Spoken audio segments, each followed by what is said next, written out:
गलतीनामा की 7वें एपिसोड साथ साथ का पहला भाग लेकर मैं अंशुमान हाजिर हूं। आने वाले कुछ एपिसोड्स में हम मानसिक अस्वास्थ्य से जुड़ी कुछ कहानियां सुनेंगे। शायद ये कहानियां हमारी मानसिक अस्वास्थ्य से जुड़ी गलतफहमियां दूर कर पाएं और जो मानसिक बीमारियों से लड़ रहे हैं उन्हें समझ के उनका हम साथ दे पाएं। एयरपोर्ट से बाहर निकल के मैंने घर जाने से पहले शरण के घर का रुख किया। पिछले 6-7 दिनों से हमारी बात ही नहीं हो पाई थी। 10 दिन पहले जब मैं काम के सिलसिले में दिल्ली के लिए निकला तो मुझे एयरपोर्ट छोड़ने आया था। पिछले कुछ दिनों से गुमसुम सा रहने लगा था। पूछो तो बोलता काम का स्ट्रेस है। दिल्ली से रोज इसे कितने ही फोन किए थे मैंने, मैसेजेस भी किए, पर उसने न फोन उठाए न मैसेजेस के ठीक से रिप्लाई। चैट पे जो 1-2 जवाब मिले थे वो बस मोनोसिलेबिक थे। हाँ, ओके, ऐसे ही कुछ। शरण ऐसा बिल्कुल नहीं था।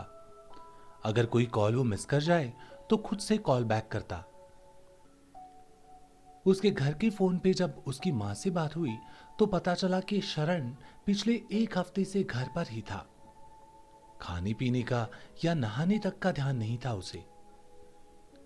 अपनों के बर्ताव में आया छोटे से छोटा बदलाव भी हम जान जाते हैं, तो ये तो एक बड़ा बदलाव था और इसे नजरअंदाज किया ही नहीं जा सकता था।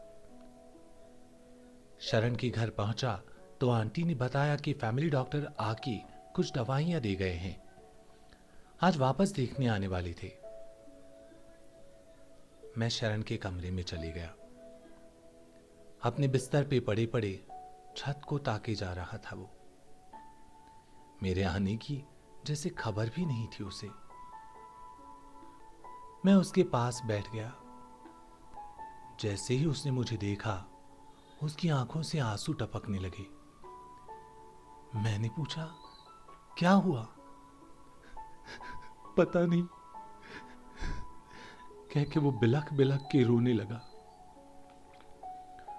उसका सर अपने गोद में लिए मैं वही बैठा रहा। रोने से मन हल्का होता है, सोच के उसे रोने दिया। शरण को क्या हो रहा था इसका थोड़ा सा अंदाजा तो मुझे हो गया था, पर मैं कोई डॉक्टर नहीं हूं, तो किसी भी कंक्लूजन पे पहुंचने से पहले मैंने शरण के फैमिली डॉक्टर से बात की। उनकी ही सलाह से शरण को मनोचिकित्सक के पास ले गया। जब हमारे शरीर पे खरोच आए या शरीर अस्वस्थ हो तो हम डॉक्टर्स के पास जाते हैं, तो मन के अस्वस्थ होने पर मनोचिकित्सक के पास न जाने की गलती हम क्यों करते हैं? शरण को मनोचिकित्सक के पास ले जाने से पहले मुझे उसके परिवार को भी यही समझाना पड़ा था। शरण की कुछ टेस्ट्स और 2 काउंसलिंग सेशंस के बाद पता चला कि शरण को डिप्रेशन यानी अवसाद है। जब शरण को लेकर घर आया तो उसके घर वाले ये मानने को तैयार ही नहीं थे कि उसे डिप्रेशन हो सकता है। शरण बहुत मिलनसार था, इंटेलिजेंट था, कामयाब था, फिजिकली स्ट्रांग था, तो उसे डिप्रेशन हो ही नहीं सकता, ऐसा उनका मानना था। मुझे उन्हें यह समझाना पड़ा कि डिप्रेशन एक ऐसी बीमारी है कि वो किसी को भी हो सकती है। औरत मर्द, गरीब रईस, छोटा बड़ा, ऐसा कोई भेदभाव डिप्रेशन नहीं मानता। मानसिक बीमारियों को नकारने की गलती हम बार बार करते हैं। इसका कारण इन बीमारियों से जुड़ी सामाजिक मान्यताएं हैं। शायद इनके बारे में ठीक से जानकारी न होना और वो लेने की कोशिश भी न करना हमारी ही गलती है। शरण को कोई मानसिक बीमारी हो ही नहीं सकती, इसी बात को पकड़ के रखने की गलती अगर उसका परिवार करता तो शायद शरण का इलाज शुरू होने में और वक्त लग जाता, पर उसके परिवार वालों ने समझदारी दिखाई और उसका इलाज तुरंत शुरू हो गया। इस बीमारी के खिलाफ हमारी लड़ाई बस शुरू ही हुई थी। आने वाले वक्त में उतार चढ़ाव आ सकते हैं, इस बात को ध्यान में रखना होगा ये डॉक्टर साहब ने बार बार बताया था हमें। और इसी के साथ उन्होंने ये भी कहा था कि डिप्रेशन इज क्योरेबल, यानी अवसाद का इलाज पूरी तरह से संभव है।